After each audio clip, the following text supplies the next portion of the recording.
Olá pessoal, tudo bem? Bem-vindos ao 4º Congresso Internacional de Pesquisa e Tecnologia na Educação. Meu nome é Alexandre Victor Romero, sou professor do curso de Psicologia aqui do Unisalesiano de Lins e hoje estou aqui com uma aluna do 10º semestre também do curso de Psicologia, a Ana Beatriz. Muito obrigado por aceitar o nosso convite, Ana.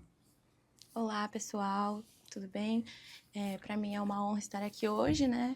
Ter recebido esse convite para poder falar um pouquinho mais sobre a minha pesquisa, o meu trabalho de conclusão de curso, que foi sobre a medicalização e também sobre a educação, né? Mais para o viés educacional. Eu sou Ana Beatriz, sou formanda em psicologia. Sim, e o que eu acho que justifica muito, Bia, na realidade fui o seu orientador durante esse tempo nessa pesquisa, e já começo falando que é um trabalho assim de muito peso, é um trabalho de grande responsabilidade social, até mesmo pela temática. Então você está em dois campos que eu acho que são campos complementares, que a gente vê muito aqui isso também em relação. A gente está sendo formado na área da saúde, na área da psicologia, para tentar atuar. A gente sabe que a psicologia vai transitar na assistência, vai transitar na educação, vai transitar no esporte.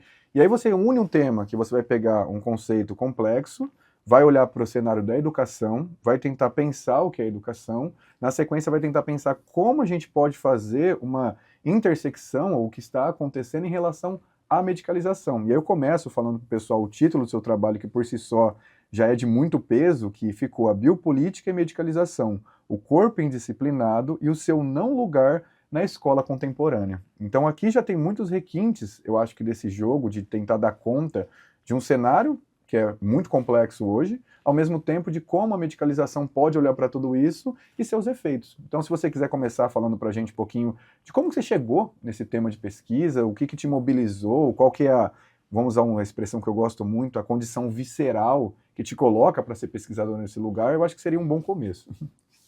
Bom, a minha inquietação inicial foi justamente esse problema que estamos vivenciando no contemporâneo, que é justamente um excesso de diagnósticos, uma hipermedicalização da vida, uma patologização da vida, e quanto mais o nosso corpo produz, mais ele quer produzir e ele nunca está satisfeito com com essa produção mesmo, que a gente continua constantemente produzindo e sendo cobrado.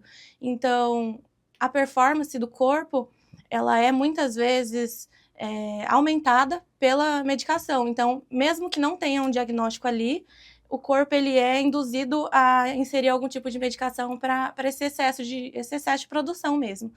E aí, falando um pouco sobre a educação, a educação ela tem é um fenômeno social que, assim, ao mesmo tempo que a sociedade muda constantemente, a escola continua a mesma. A escola continua tradicional, ela continua no mesmo viés normativo de padrões, regras, que acabam aniquilando qualquer forma de subjetividade. Então, quando a gente para pensar nisso, problematizando, a gente problematiza o lugar do corpo, o comportamento do corpo, o modo de pensar do indivíduo. A gente não questiona os paradigmas da escola.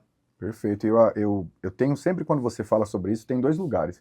Eu acho que a gente poderia falar um pouquinho, principalmente do que você está falando, dessa performática do corpo no contemporâneo, e aí eu acho que a gente vai dialogar bastante, não só com o Foucault, que é um autor que você está trazendo, e a nossa intenção acho que aqui não é ficar nos autores conceituais, a nível de dar uma aula sobre eles, mas pensar com eles o que é isso, e ao mesmo tempo tentar olhar para a escola como esse mecanismo, ou modulação subjetiva, que cobra essa performática. Aí eu vou jogar uma ideia para ver se você concorda ou não com isso, porque, pegando um autor que é o Bill Churran, ele tem uma leitura no livro A Sociedade do Cansaço, que a gente já discutiu um pouco, eu acho que o pessoal conhece também, que ele vai dizer que o nosso tempo, de uma forma bem sucinta, bem simplória, que ele vai dizer que o nosso tempo é um tempo que a gente vive nessa sociedade do desempenho, nessa sociedade da produção. Então, hoje a gente olha para uma criança, ou olha para a nossa vida, a gente entende a nossa vida como uma espécie de empresa, que aí você precisa usar todo o seu tempo para produzir, você precisa usar todo o seu tempo para estar criando alguma coisa para dentro dessa sociedade, que tudo ali é embutido num valor, num preço, e aí você entra num desgaste emocional, num cansaço emocional, que para nós da área da psicologia fica muito claro que parece que isso também é um dos efeitos disso, pelo menos, é o adoecimento. Então você tem um corpo numa performática que ele nunca pode parar, que ele nunca pode descansar. que quando ele descansa, ele se sente culpado pelo descanso. Ele se pune porque de repente eu estou em casa parado, eu penso, o que será que a Ana Beatriz está fazendo na casa dela? O que será que ela está construindo? Ela vai me passar. Dá a impressão que a gente nunca mais pode ter um momento, aquele abre aspas, porque a gente chama no senso comum, de qualidade, um tempo nosso. E a partir disso, é normal surgir, normal não, mas pelo menos é esperado que o fenômeno seja ansiedade,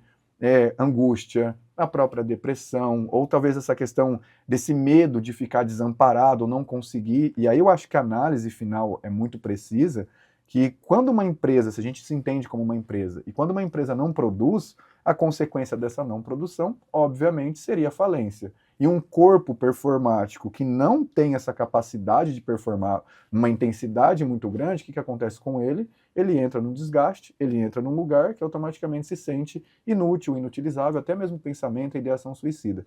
Para que eu estou falando tudo isso? Eu não sei qual que é a sua opinião, se você concorda com essa realidade descrita pelo autor, mas parece que isso se repete na escola e na educação. Não sei se você acredita nisso, se o seu trabalho mostrou um pouco sobre isso. Bom, analisando um pouco sobre a instituição escolar, a gente percebe que, na teoria, ela deveria acrescentar no desenvolvimento do indivíduo, transmitir o conhecimento, a produção de saberes, mas que devolvesse autonomia para o indivíduo, que ele pudesse realmente fazer as próprias escolhas e tivesse um espaço ali naquele ambiente onde a subjetividade pudesse existir. E não é bem isso na prática que a gente observa, porque, bom, um modo de padronização pela questão até mesmo das notas, então o corpo tem que produzir conforme esperado pelos professores, pela escola, pela família, um excesso de cobranças diário, e ali esse corpo recebe uma recompensa. Então, a partir do momento que ele age como esperado, ele vai lá e tira uma nota 10, e ele fica muito feliz com aquilo, e busca sempre melhorar conforme o que a escola espera. E aquele corpo que não produz conforme o esperado, ele é considerado até mesmo indisciplinado, né? Então, aquele corpo que tem dificuldade de aprendizagem, que apresenta agressividade na escola, e aí a gente tem muito a discutir sobre a questão da agressividade como uma forma de expressão das emoções mesmo, né? Que até mesmo hoje em dia está sendo algo a ser corrigido, porque não é aceito as formas de expressão do corpo. Então, se o corpo não para no lugar, se ele não para na carteira, ele é alguém hiperativo, né? Então, é mesmo um problema a ser corrigido. E aí, quando não produz como é esperado, ele ou é aniquilado, ou há contenção de alguma forma, e ele mesmo quer se encaixar nesse espaço de alguma maneira, né? Então, a gente vê o consequente adoecimento ali, a depressão, a ansiedade, entre outros sintomas. E eu fico pensando nisso, até mesmo para a gente poder tentar traçar um parâmetro aqui. Eu vou te fazer uma pergunta um tanto quanto complexa, se você não tiver respostas, tranquilo, mas para a gente poder pensar. Você acredita que a escola, hoje, do jeito que ela funciona, ou melhor, vamos tentar fazer um caminho. O que você acha que é a educação hoje? O que ela deveria ser? O ideal da educação? Você tem uma resposta para isso?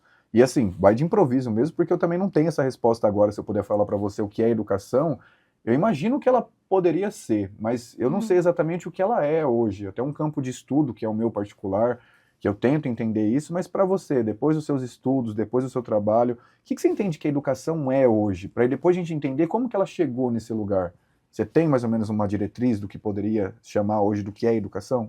Bom, eu vejo a educação, como uma instituição em crise mesmo, porque é ainda muito tradicional e não consegue acompanhar as mudanças, né, contemporâneas da sociedade, enfim. Então, esse espaço, que deveria ser um espaço, um ambiente acolhedor, um ambiente que incentivasse o diálogo, que incentivasse o desenvolvimento da subjetividade, ele faz justamente o oposto. Ele age aniquilando essa subjetividade e meramente conteudista, né? Sim, perfeito. Não, eu vou na mesma direção, acho que para compartilhar. E só para deixar claro, quando a gente fala isso, acho que é interessante, a gente está falando dessa crise na educação, que é toda a educação formal que a gente vai passar, que é desde a nossa inserção nos primeiros anos, depois essa questão de uma modulação de comportamento, que eu tenho a minha carteira, o meu espaço, que como você muito bem descreveu, eu preciso atender certos requisitos de uma métrica de pontos, de notas, ou mesmo um comportamento tido como o aluno bom ou o aluno ruim, e aí eu vou me modelando, eu vou tentando me encaixar ali minha subjetividade nesse padrão para me tornar uma coisa que uma instituição social como a escola determina que eu seja. E aí eu acho que a sua análise é muito precisa ao dizer que é uma instituição em crise, porque parece que hoje é uma lacuna muito grande entre o que se é esperado da educação, entre o que é mandado por diretrizes, então você tem as leis de diretrizes e bases, você tem a BNCC, que são as instituições que vão regulamentar o que a educação deveria ser, aí você tem um corpo docente que vai tentar colocar isso em prática, mas que também tem uma série de conteúdos programáticos e até burocráticos que a gente escuta estando dentro das escolas que impedem eles de conseguir fazer um trabalho, minimamente verificar o que acontece. E aí você tem alunos que parece que o nosso tempo, voltando à análise do Bill Churran, já não é o mesmo tempo de lá de trás. Isso aqui não é uma apologia ao que era, antes era melhor, não é isso, mas agora parece que é um tempo diferente, é um registro diferente. E aí todo esse elemento em composição parece que entrou numa crise muito grande. Aí você vê que você não sabe mais se a escola está ensinando o conteúdo, a escola conteudista, e ensinando para quê? Porque muitas vezes a métrica do que é um bom aluno, eu sempre me pergunto isso. Como a gente vai falar se a educação teve sucesso? Vê se você concorda comigo. Parece que a educação tem sucesso se o aluno sai do ensino médio e consegue passar num concurso de uma grande universidade, no sentido daquelas almejadas, federais, etc., e aí ele foi um bom aluno. Se ele não conseguiu, ele não se formou, eventualmente ele não conseguiu passar nisso, ele é tido como aquele que não é um bom aluno. De algum modo ele fracassou. Exato. Aí a pergunta que eu acho que a gente precisaria fazer, até como psicólogos, ou pensando na psicologia escolar, é se de fato a qualidade de uma boa formação subjetiva, que é o que a gente está falando aqui, de você passar horas dentro de uma instituição, de você ter contato com outras subjetividades tão diferentes da nossa, seria somente medida por esse sucesso dito nessa lógica de produção social, que é o que a gente está dizendo que, se não for bem avaliada, é o que gera adoecimento. Então, não sei se você concorda com essa análise ou não, se é assim a métrica ou não, mas me parece muito isso. Eu não consigo sair desse registro hoje. E eu posso devolver a pergunta dizendo, para quem interessa esse Sim. desenvolvimento a esse nível dos sujeitos, Sim. de forma com que eles saiam desse mecanismo de produção neoliberal e consigam pensar por si mesmos. Sim. A gente consegue enxergar também uma diferença gritante, né, em relação às escolas públicas particulares, onde a gente vê que os alunos de escola pública já estão sendo inseridos muito cedo no mercado de trabalho. Sim. E ensinados a continuar produzindo ao longo da vida, né, sem questionar realmente esse mecanismo. Enquanto que na escola particular a gente vê que são ensinados a serem os detentores do poder. Então, existe até uma projeção, uma expectativa que se espera desses alunos, né, a máscara social dos médicos, sim, dos advogados, que continua também ao longo dessa vida. Então, os detentores de poder e aqueles que vão trabalhar ao longo da vida para eles. Então, a gente pode afirmar, segundo essa colocação, que a escola ela é um palco para um jogo de poder e disputa que entra nessa lógica social de produtividade por uma eleição ali, mais ou menos, de quais seriam as classes dominantes nesse sentido e quais não são. Exatamente. E aí a educação pública, necessariamente, que eu acho que é o que a gente está falando da crise aqui, é aquela que tenta acompanhar esse registro, mas infelizmente ainda não conseguiu saber qual que é seu papel, principalmente, como você chama, da escola contemporânea. É isso. Mas a gente enxerga que a culpa ela é colocada, depositada totalmente no aluno, a nível individual, enquanto a gente tem um problema coletivo. Perfeito. E é aí que eu queria entrar no próximo tópico da listinha. Se a gente pode pensar esse processo formativo, eu estou falando dos professores nesse sentido, talvez não é a culpa dos professores ou a culpa dos alunos, até para a gente tentar fugir um pouco disso, que é inevitável, porque a culpa cai no aluno, mas se teria algum mecanismo, talvez, que a gente pudesse usar no processo formativo de professores para tentar reduzir um pouco esse efeito. Porque eu fico imaginando assim, hoje nas áreas de estudos dentro da educação, você tem processos formativos que têm ali um interesse de tentar entender os mecanismos de ensino-aprendizagem ou entender os mecanismos sociais, coletivos de uma sala de aula, de uma instituição como a educação, só que eu não vejo tanta preparação, e eu posso estar enganado, mas são discussões que eu venho fazendo e não encontro essa resposta, tantas discussões voltadas, por exemplo, para a nossa área. E eu não estou dizendo que a psicologia salva ninguém, muito pelo contrário, cada ciência tem o seu espaço, e eu acho que o atendimento multifatorial ou interdisciplinar seria o ideal. Mas será que se a gente não tivesse uma formação voltada um pouco mais para fazer essa crítica social, questionar um pouco o papel desse lugar, talvez esses corpos em superprodução ou em superaquecimento, como é um termo que a gente usa, não daria vazão, talvez, para outros tipos de subjetivação dentro desse cenário escolar? Aí será então que a gente não deveria investir mais no papel formativo e participar um pouquinho mais dele no sentido até mesmo da nossa ciência? Não sei o que você pensa em relação a isso. Eu sei que seu trabalho não foi muito para esse lugar, mas é mais para a gente problematizar aqui um pouquinho. Bom, eu acho que falta um suporte também para os professores, né? Porque na questão da formação, a pedagogia ela tem se afastado muito da psicologia. Eu não entendo por que a psicologia não consegue chegar nesse lugar, não consegue fazer um trabalho efetivo na escola. E falta esse suporte não só para os alunos, mas também para os professores. Assim, acho que ambos precisam ter uma conexão, ambos Sim, precisam serem ouvidos. E é o que a gente sempre conversa, né? Eles precisam serem ouvidos para a gente conseguir pensar junto com eles no que fazer, né? perfeito. Então, pensar com aquele corpo que não está conseguindo manejar da forma efetiva para produzir uma mudança, né? Perfeito. E só para clarear o que eu estou chamando de processo formativo para todo mundo, assim, nesse sentido, não é falar para os professores o que eles devem fazer, porque esse não é o nosso papel. Mas eu vou falar do lugar do curso de psicologia enquanto professor. A gente tem disciplinas que são disciplinas extremamente vinculadas com a vida. E eu falo com a vida no sentido dos questionamentos básicos. Então a gente tem disciplina para tratar sexualidade e gênero. A gente tem disciplinas para tratar, às vezes, a questão da vulnerabilidade social, como a psicologia social crítica, a psicologia social.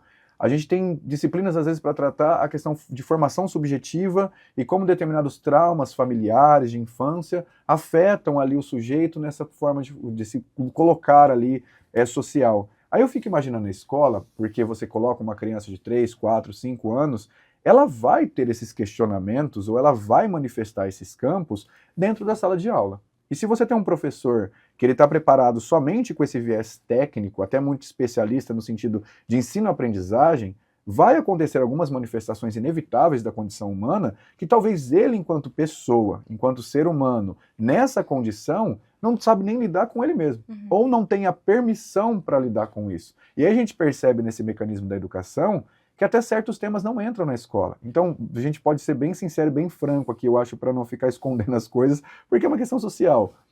Falar de sexualidade hoje, no sentido de formação de professores ou formação de conduta teórica ali dentro para acolher e evitar casos como a gente pega na clínica psicológica, de pessoas com problemas assim emocionais, de depressão, comportamento autolesivo, porque não conseguem lidar com isso, porque a pressão vem muito grande de casa, isso é manifesto na escola, a escola aumenta essa pressão sobre aquele corpo, o professor não tem essa formação para ter essa discussão desses temas, muitas vezes a psicologia escolar, ou mesmo o psicólogo, não chega até essa escola, e quando ele chega até a escola, chega com uma atuação limitada por uma série de fatores, e você tem um corpo adoecendo num sistema que cobra uma superprodutividade, ao mesmo tempo que algumas questões da condição humana básica também não são atendidas por aqueles agentes que estão ali dentro, porque não conseguem falar sobre isso.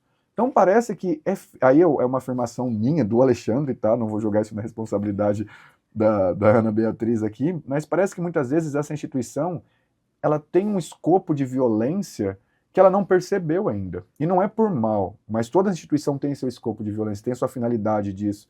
Mas parece que ela ainda não conseguiu olhar que ela precisa ver esses corpos que transitam ali por subjetividades outras, ou por intensidades outras que consigam escapar um pouco disso. E aí eu acho que talvez a nossa participação, ou as discussões nesses cursos sobre essas condições básicas da humanidade, é o que pode gerar talvez uma válvula de escape, uma linha de fuga, ou uma condição de desterritorializar tudo isso para reterritorializar de uma outra forma. Não sei, agora acabei projetando coisas demais aqui na discussão, mas... Os alunos, por si mesmos, eles já vivem num sentido de comunidade. Sim. Então, eles veem muito esse ambiente seguro, essa zona de acolhimento neles mesmos. Então, por que existe essa distância tão grande que faz com que eles não se sintam compreendidos pelos profissionais e os profissionais não sejam capazes de ajudá-los? Porque a vida ela não é feita só da ciência exata, né? E a gente está aqui para isso, para cuidar daquilo que foge da exatidão. Perfeito. E aí, nesse percurso que a gente está fazendo, eu acho que é interessante a gente pegar esse caminho, até para deixar claro que existe uma sociedade com uma série de mecanismos que já são muito sedimentados ao longo de um processo sócio-histórico. E aí a leitura do Foucault que você faz, eu acho que é muito interessante, porque ele faz uma denúncia sobre esses jogos de saber, esses jogos de verdade, esses jogos de poder. Na sequência, a gente pega somente o recorte da educação para pensar qual o papel da educação dentro desses jogos de poder. E aí você tem uma sociedade superprodutiva, você tem uma educação em crise, que é o seu diagnóstico, que eu concordo nesse Um excesso sentido. de estímulos, Sim, né, sobre os sim. alunos. E a partir daí você tem um processo formativo que talvez não olhe para as condições básicas daquele sujeito, e quando elas são manifestas, uma série de mecanismos políticos e sociais não permitem a entrada de outros saberes para dialogar com aquilo e permitir uma vazão, ou talvez um processo de subjetivação que tenha mais caminhos afetivos para serem trabalhados.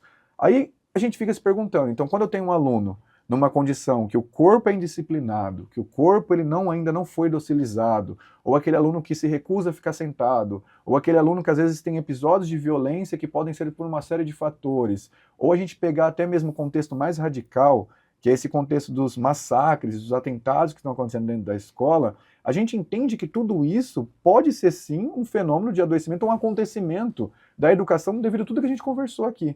Esses sintomas, eles são vistos meramente como biológicos. Sim. Mas existe todo um contexto por trás, que junta o histórico, o social, o cultural, não somente o biológico. Sim. Então, muitas vezes essa expansão do diagnóstico, ela faz com que a importância seja só nomear. Então, se tem um atentado, é uma pessoa psicopata, é narcisista, é ansioso, é depressivo. Sim. Mas o que a gente faz com esses sintomas? Será que a medicação dá conta? Sim, e aí que eu acho que o seu trabalho é muito importante e brilhante nesse sentido, até justifica-se a gente estar aqui gravando para poder deixar para as pessoas refletirem um pouco sobre isso, porque quando tudo isso acontece, e aquele corpo indisciplinado, ele não se justifica dentro desse mecanismo de norma de fazer corpos superprodutivos, o diagnóstico, ou seja, o olhar biomédico, ele está entrando cada vez mais como uma resposta possível. O que a gente quer dizer com isso? Aí deixando de novo claro, até olhando para o pessoal direto para a câmera. A gente não está afirmando aqui que a medicação não é necessária, muito pelo contrário, acho que a psicologia é uma aliada junto com a psiquiatria, junto com a medicina, junto com outros saberes, com a pedagogia, só que quando essa medicalização ela é usada como uma resposta possível por um problema social, por um problema de crise, de uma estrutura que não se vê mais, ou melhor, ela se vê perdida nesse processo ali com essas crianças e com esses jovens, a medicalização está entrando como uma resposta, e está entrando como uma resposta em excesso. Pelo menos é essa a conclusão que você chega no seu trabalho, correto? E com a medicação, o sintoma ele cessa. Sim. Então, será que o problema acabou só porque o sintoma ele não aparece mais? Perfeito. E aí a gente tem aquela famosa dicotomia, que eu até anotei aqui para a gente não esquecer, que talvez a escola seja um ambiente que mais tem troca de afetos. Isso é uma troca de afetos. A gente está aqui, eu sou afetado por você, você é afetada por mim, e essas afetações vão gerando esse ambiente, a gente vai condicionando esse lugar para ser um lugar que aumenta a nossa potência, diminui a nossa potência, para que a gente possa viver. A escola, com essas coisas acontecendo, parece que muitas vezes algumas afetações geram manifestações que estão sendo vistas como necessariamente patológicas. E aí você olha para aquilo, inventivamente coloca um diagnóstico nesse sentido, e aí esse diagnóstico acaba tendo a medicação como uma contenção química, e não mais uma contenção afetiva ou minimamente uma intervenção afetiva. E isso é um problema muito grande, pelo menos para mim, enquanto professor, enquanto psicólogo atuando nessa sociedade, eu diria que isso é um erro, e um erro gigantesco, não só da parte da educação, mas também da parte da saúde. Não sei qual que é a sua leitura em relação a isso. Eu vejo que existe uma grande dificuldade na questão do trabalho multidisciplinar. Então, existe uma distância muito grande que faz com que as áreas não trabalhem em conjunto.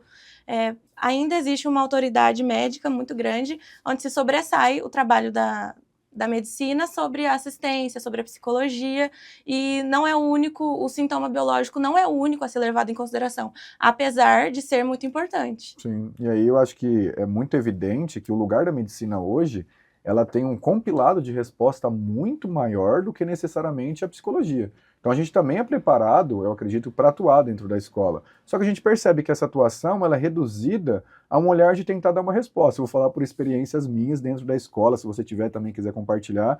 Muitas vezes a gente chega na escola para fazer uma intervenção, você vê um diretor, um professor, um coordenador vindo buscando você, tá vendo aquela criança que está dando trabalho? Ah, dá um jeito, fazendo um favor. Ou seja, aquele corpo indisciplinado, aquele corpo que não é um corpo dócil, que começou a causar uma certa manifestação, já é rotulado como aluno indisciplinado, como aluno problema. Chega o psicólogo, ele vem com qual finalidade? Segundo o olhar da instituição, muitas vezes, com a ideia de que você está aqui para olhar para aquele corpo e me dizer por que que ele não produz ou ele não gera uma resposta igual aos outros. Você precisa consertar aquela pessoa. Exato. Ou seja, tem um erro naquele aluno, e esse erro daquele aluno, uma ciência ou um especialista precisa me dizer qual é. E aqui eu já deixo claro, e você sabe muito bem disso, que a psicologia escolar, ou a própria psicologia, não está lá para isso. A gente está lá para entender as interações, está lá para entender as dificuldades no processo de ensino-aprendizagem, está lá para entender como que as pessoas se relacionam naquele ambiente, quem é aquele sujeito para além da sala de aula, quem é aquele sujeito na sala de aula em relação com o professor X ou Y, é muito mais complexo. Mas ninguém vê isso. E eu acho que quando essa resposta não vem rápida desse jeito, entra uma outra questão. Eu posso gerar uma alternativa que seja rápida, que mostre um efeito e que literalmente vai satisfazer, com uma aspa gigante, essa ânsia de colocar aquele corpo de volta no seu lugar. E aí, medicalização. A gente está falando de medicações fortes, medicações no nível de ansiedade, no nível de ansiolíticos, a nível de colocar uma criança que era agitada, sem talvez um diagnóstico muito preciso, numa condição de ficar quase catatônica, parada, e aí ela atende a questão de ficar no seu espaço, ficar paradinha, e parece que resolveu. É assim, é muito difícil e muito complexo isso para uma sociedade como a nossa.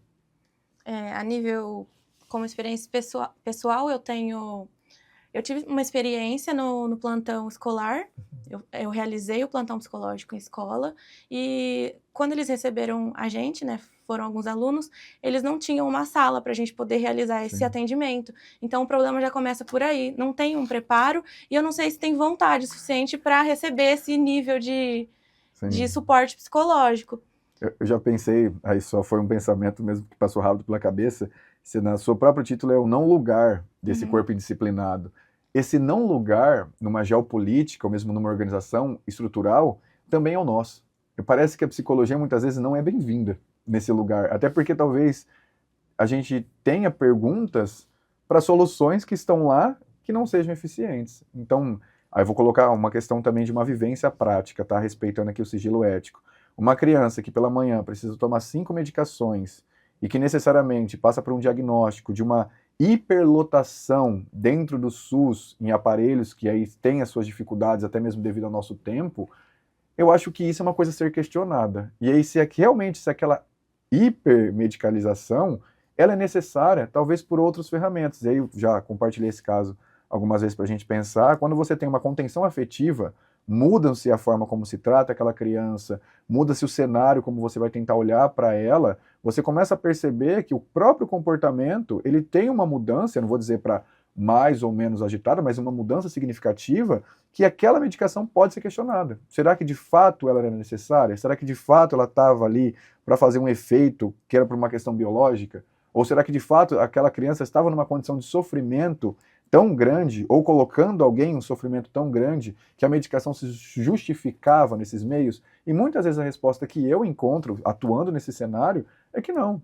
É que, na realidade, essa aparelhagem subjetiva é um sistema de captura que coloca esse corpo ou que ele vai superaquecer e produzir, ou se ele desviar, ele vai voltar na marra, ou ele vai ser relegado ao ostracismo, esquecido, deixado para lá. Então, eu acho assim, de uma potência muito grande essa discussão, apesar de ela deixar a gente num campo de não haver respostas. Eu não sei se você tem, já deixa a pergunta, mas pelo menos no campo de uma denúncia. Há uma denúncia aqui. Há uma denúncia no sentido de eu estou na escola, preciso atuar na escola.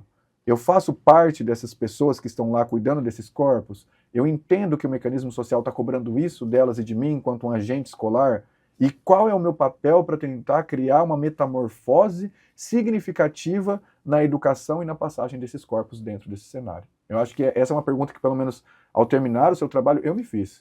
E E eu na acho, maioria dos casos, esse sofrimento do aluno é uma dor invisível, porque sim, ninguém para escutar o que aquele corpo tem a dizer, então ninguém para pensar junto com a diferença. perfeito. Eu acho muito interessante que você sempre trabalha. Você fala do A corpo, ideia do e corpo. a ideia do corpo, porque aí só um adendo, tá? A gente da psicologia, a gente trabalha muito com a questão da psicoesfera, do campo da parte das estruturas psicológicas, e a gente coloca esse registro no corpo. Eu gosto muito porque dá a impressão que a gente consegue perceber o movimento. Essa sabedoria do corpo mesmo, essa movimentação e o corpo atuando dentro de espaços que fazem denúncias não só do próprio sujeito que tem esse movimento do fazer escolar, mas também do corpo enquanto sendo, às vezes, usando o termo aí para fazer uma brincadeira, sendo vigiado e punido em Uhum. muitas atmosferas, assim. Eu acho que é, E o corpo tem muito a dizer. A sim, questão é que eu não sim, sei se tá todo mundo interessado, né, para escutar. sim. E aí, para a gente já pensar nesses desdobramentos, você acredita que há uma resposta possível para transformar esse cenário? Diante de tudo que você viu, diante de tudo que a gente conversou aqui, há a possibilidade de olhar para a educação e, de fato, para salientar aqui a nossa conversa, a escola funciona para muitas pessoas. A escola ela tem a sua importância e tem agentes. Eu conheço professores incríveis, você deve conhecer, e que tentam resistir, e aí a palavra de resistência aqui é de fato empregada com esse como um conceito, a esse mecanismo de superprodução e se questionam. Quando tem um corpo indisciplinado, ele tenta atuar e verificar uma saída possível sem primeiro fazer uma contenção química. Ou quando tem um problema dentro da escola, ele tenta convocar uma série de outros agentes sociais para estar atuando dentro dessa escola para gerar essa transformação. Uhum. Mas parece que essas pessoas são poucas ou que elas estão sobrecarregadas por um papel burocrático no sentido de carregando essa funcionalidade de atuação profissional que parece cada vez mais difícil de gerar uma metamorfose. E aí a pergunta é, você acredita que há uma possibilidade de transformar essa educação ou a gente vai ter que chegar a aumentar ainda mais essa crise, colapsar o sistema educacional e talvez social para depois ter uma transformação? Se é que ele já não está colapsando. Mas eu não sei se eu consigo enxergar uma possibilidade de uma grande mudança. É difícil imaginar o mundo desacelerando para perceber esses pequenos problemas, não dos alunos a serem que estão corrigidos, mas sim das instituições que não percebem esses problemas. Mas eu acho que a partir de pequenas mudanças, a partir da vontade de um professor, de um diretor que queira fazer a diferença, de um psicólogo que esteja inserido na escola e ele tem essa indignação, ele tem essa vontade de mudar. Acredito que a partir dessas pessoas que podem se juntar e aí seja possível fazer algum tipo de metamorfose. Perfeito. Eu vou usar a sua própria palavra, que eu amo esse conceito e tento lutar por ele, sei que você também faz isso. Você usou um pouquinho antes o conceito que dentro das escolas já há comunidade. Eu acho que isso, assim, é de uma sabedoria muito grande, porque corpos, quando se encontram, viram uma multidão. Então, um corpo numa multidão tem um devir impessoal, eu gosto muito desse termo. Ou seja, quando existe o Alexandre, existe a Ana Beatriz, quando eles estão juntos, e principalmente entre outros corpos, sendo afetados e afetando, esse devir impessoal quer dizer que a minha existência se mistura tanto à sua, nessa condição de espuma, de se diluir, que a gente se torna um, se torna um corpo comum. E esses corpos juntos já estão resistindo, eles têm Exato. uma resistência instaurada dentro de si. E aí eu acho que é fundamental a gente entender que alguns acontecimentos, talvez que hoje estão sendo tidos ali ou narrados como indisciplina ou como um fenômeno de mau comportamento ou que estão sendo medicados, talvez já seja um processo de resistência desses corpos em multidão, dizendo sobre essa crise que já está enunciada, que é uma crise social, que é uma crise formativa e que é uma crise, sobretudo, de saúde e educação que já está lá.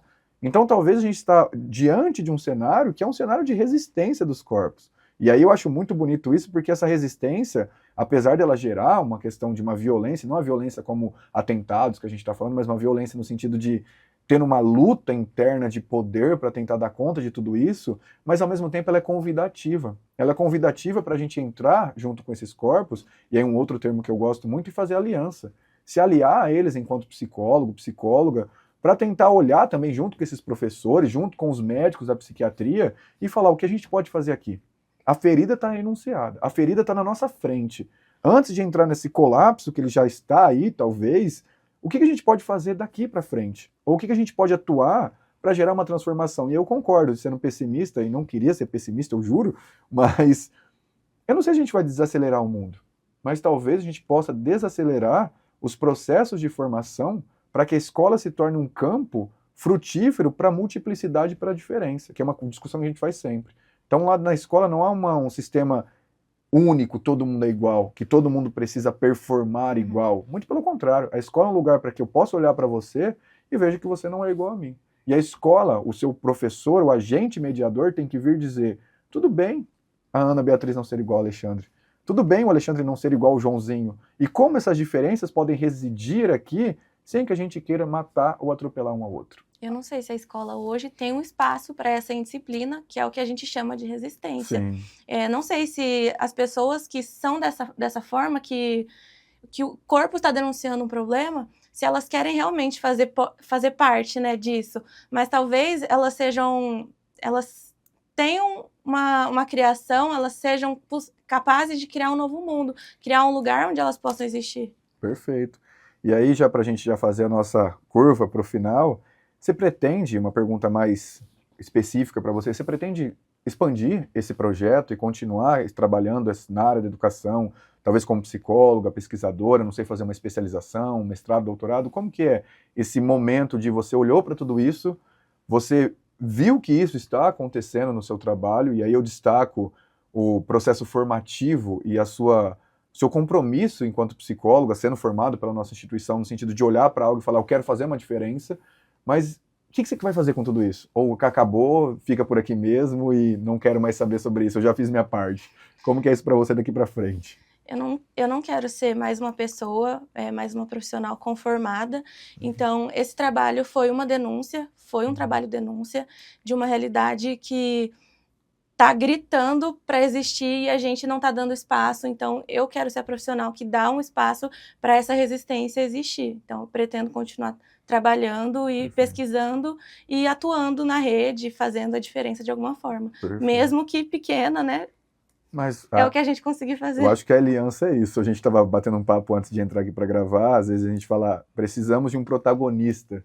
Muitas vezes a gente precisa ser um pouco coadjuvante e fazer alianças para que o eu se torne, sabe, suma no meio dessa multidão, e a multidão possa falar um pouquinho por si só. Aí acho que voltando para uma fase do Deleuze e Guattari, e a gente olhando para a escola, talvez a gente precisa brigar pelo povo que falta. E o povo que falta é esse povo que não vai ser medicalizado, não vai ter um excesso de uso de medicação para dar conta para um sistema produtivo.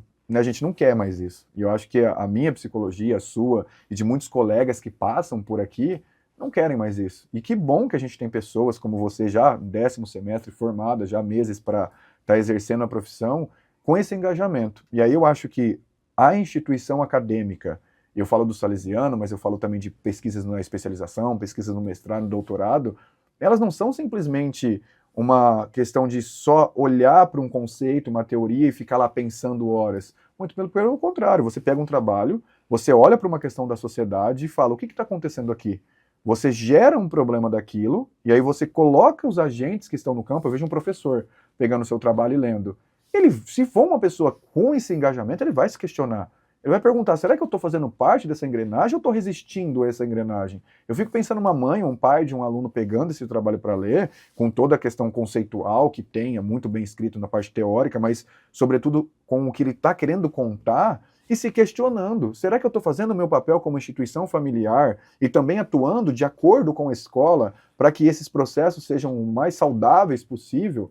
E esse trabalho é para isso, não é um trabalho para cumprir um pré-requisito, mas é para fazer uma função social e dessa função social fazer com que outros corpos participem desse processo de metamorfose e transformação, nesse caso aqui para a educação. Então, como seu orientador, como amigo de trabalho, como amigo pessoal, só tenho a parabenizá-la dessa jornada e tomara de verdade que você não deixe esse trabalho, aliás, não vai ficar, já está gravado, então as pessoas vão ver, vão ouvir, e que continue fazendo essa pesquisa, continue nesse processo de luta por um mundo melhor, ou minimamente por pessoas que consigam ter uma vida melhor. Acho que é isso que a gente tem que fazer. Eu brinco que existe uma Ana Beatriz antes do professor Alexandre e uma nova profissional depois de ter te conhecido, porque essa aliança que a gente formou possibilitou Sim, com que eu expandisse o meu conhecimento e levasse essa indignação, com os problemas do mundo para frente. Então eu poderia ter entrado na instituição, no Salesiano, e ter passado por ela como profissional engessado, a nível conteudista, e ficado por isso mesmo nessa engrenagem de produção, onde se formam muitos profissionais, né, todos os anos, mas a gente escolhe fazer a diferença sempre. perfeito. E acho que é nosso papel enquanto professores, enquanto agentes da área de saúde, educação, assistência, independente, é olhar para vocês e saber que quando a gente passa um conhecimento para vocês, é justamente para que vocês olhem para o mundo e ajudem o mundo. Todas as áreas formativas eu acho que têm esse compromisso. E quando você tem isso para você enquanto aluna, compra essa responsabilidade, como muitos outros colegas aqui, e fala, eu vou tentar, a gente não tem garantia. Eu te fiz a pergunta, qual que é a solução? Talvez a gente não tenha a solução, a gente pode ter uma ideia dela, mas minimamente a gente tem um compromisso de olhar para isso e falar, vou fazer parte desse movimento e tentar fazer com que essas pessoas tenham um pouco mais de saúde ou de bem-estar devido à minha participação na vida delas. E aí você entra nisso para fazer os seus questionamentos. E o que vai virar daí para frente, eu acho que é uma questão de mais maturação pessoal e coletiva. Para a gente finalizar, colocar você numa pequena pressão, deixa um recado para o pessoal da escola ou para os psicólogos futuros ali em relação ao seu trabalho, a como eles deveriam agir, e a gente finaliza, prometo.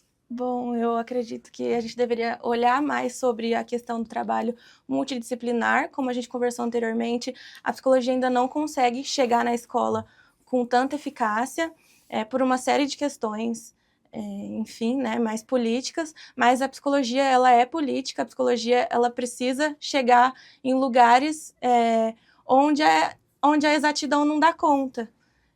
E é isso. Perfeito. Então, mais uma vez, em nome do Unisalesiano, agradeço, Ana Beatriz, a sua participação no 4º Congresso Internacional de Tecnologia na Educação. Obrigado pelo seu trabalho, é assim, um prazer sempre ouvir sobre ele, foi um prazer construí-lo com você, e que a gente continue fazendo essa revolução. E muito obrigado a você também que ficou assistindo a gente até agora. Se tiver dúvidas, algum comentário, a gente sempre está disponível para conversar com vocês, e foi um prazer. Muito obrigada. Muito obrigado, até a próxima.